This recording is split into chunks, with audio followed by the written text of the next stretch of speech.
information on how to prevent crime here in our community. So as you can see, there are many details. So it is one of the important or mga tabang na consider para mag-prevent ang crime sa community, especially kung mga nagkakaroon ng tapos, so at least mga tabang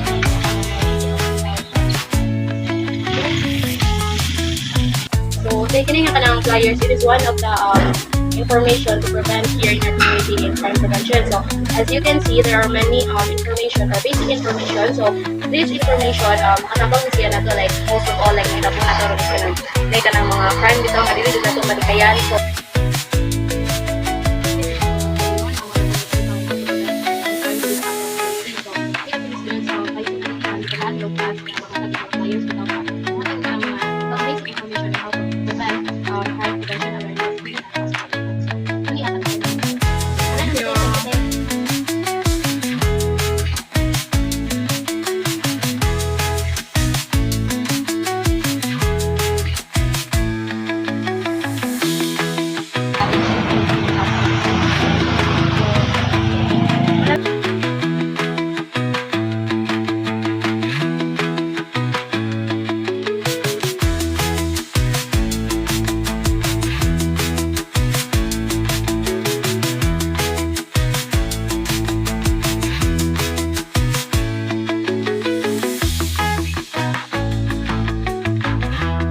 nangitagahan mo yung task bitaw nga mga tawag mga flyers ha. So kini nga mga flyers nag-include niyo ka ng mga basic information bitaw on how to prevent crime awareness or mga preventive crime din sa